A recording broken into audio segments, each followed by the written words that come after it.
Hello, my dear students. Welcome to Batham class. Again, we will discuss some more important questions. All questions had been asked in your previous exams, previous board ICC board exams. So all questions are very important. They may be asked.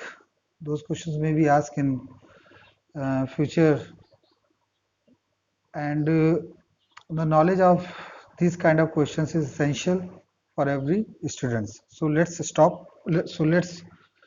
started this questions. First question दे रखा है बच्चों, लिखा है 3 vertices of parallelogram ABCD taken in this order. तो parallelogram में तो सबसे पहले हम क्या बना लेंगे, यहाँ पर एक पैरेललोग्राम, ये देखिए पैरेललोग्राम, ये A है, ये B है, ये C है और ये D. A आपका दे रखा है बच्चों 3, 6, B दे रखा है 5, 10 और C दे रखा है 3, 2 और D आपको नहीं पता तो वो हमने मान लिया X, Y. ठीक है, तो पहला पूछा कोऑर्डिनेट ऑफ फोर्थ, इस D का कोऑर्डिनेट बताइए. तो देखिए बच्चों, इस पे कॉन्सेप्ट लगना है. आप सबसे पहले इसको ज्वाइन कर दीजिए और इसको ज्वाइन कर लीजिए.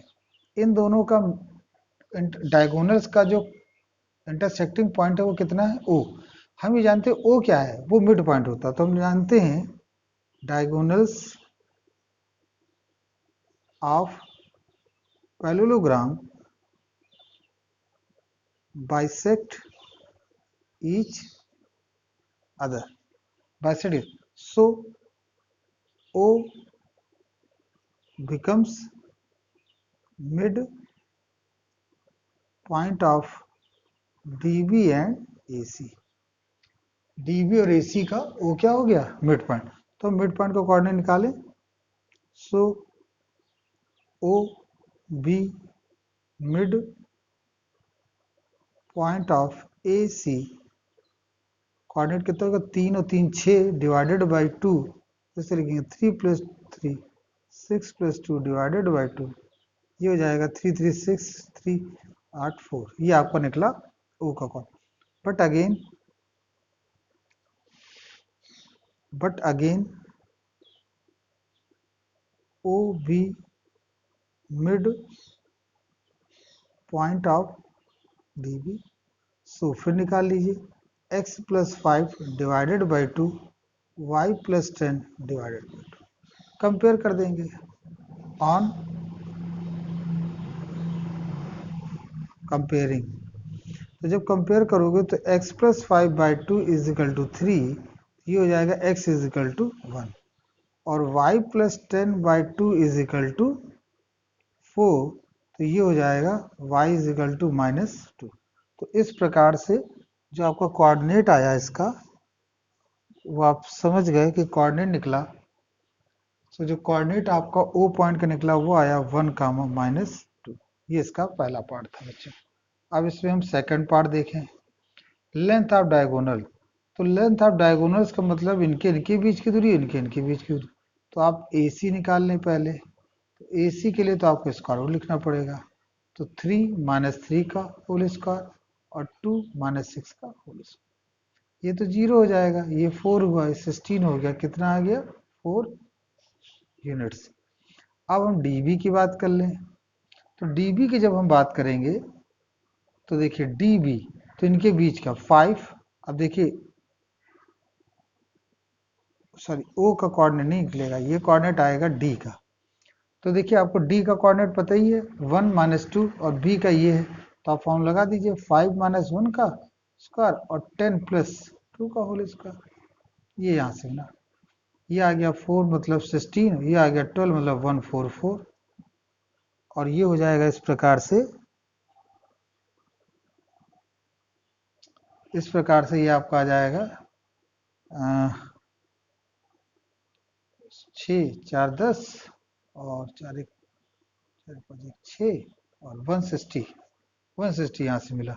तो 160 का मतलब क्या हो गया, 4/√10. तो एक आपका ये बना और एक आपका.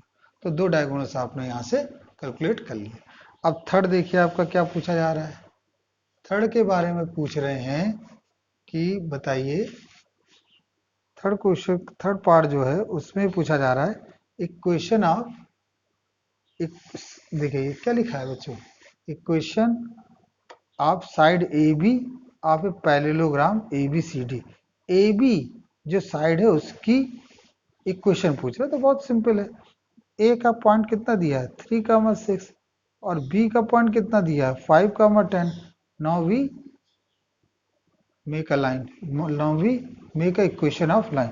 तो आप देखिए y minus y one is equal to y two minus y one, x minus x one और एक्स माइनस एक्स वन। अब इसको सॉल्व कर लीजिए, y माइनस सिक्स 4 या गया 2, एक्स माइनस 2 या 2, y minus six 2x minus six, 2x minus y is equal to 0। तो ये आपका थर्ड पार्ट हो गया। तो आपने देखा बच्चों कितने आसान थे ये पार्ट्स, पर थोड़ा सा आप ध्यान दें तो पूरे क्वेश्चन बड़ी आसानी से सॉल्व हो जाते हैं। तो आइए इस क्वेश्चन को समझें। ये क्वेश्चन क्या कह रखा है, फर्स्ट पार्ट इसका। क्वेश्चन में ए बी 2 पॉइंट्स दे रखे हैं। क्वेश्चन में ए बी क्या है 2 पॉइंट्स, ठीक है, और x और y एक्सेस पर है। तो देखिए a एक्सेस पर, b y एक्सेस पर है, और p इसका मिड पॉइंट है। ये कैसा है, मिड पॉइंट है इनका। The coordinate of A B, A और b का कोऑर्डिनेट आपसे पूछा है। The coordinate of A B, the slope of line A B आपको निकालना है, कोऑर्डिनेट ऑफ ए बी निकालना है, स्लोप ऑफ लाइन। तो देखिए ए एक्स पॉइंट पर है तो वहां x का मान क्या होगा, वहां पर x की वैल्यू कुछ ना कुछ होगी, तो हमने मान ली वो x की वैल्यू है a, और y x एक्सेस है तो वहां x y का मान क्या हो जाएगा 0। उसी तरह से b पॉइंट है तो वहां हमने x का मान 0 कह दिया, लेकिन y का मान कुछ ना कुछ बोलना पड़ेगा क्योंकि it lies on y axis. ये कॉन्सेप्ट हम पहले भी आपको बता चुके हैं, पुराने वीडियो आप देखेंगे तो आपको क्लियर हो जाएगा। तो अगर हम यहाँ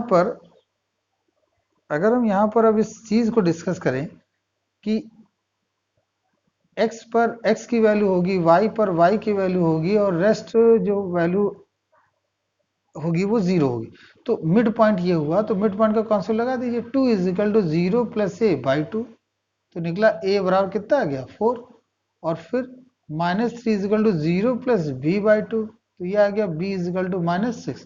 तो आप देख सकते हैं a का मान कितना निकला बच्चों 4,0, और b का मान कितना निकला बच्चों 0,6। ये हो गया आपका a और b 2 पॉइंट आ गए, बात खत्म।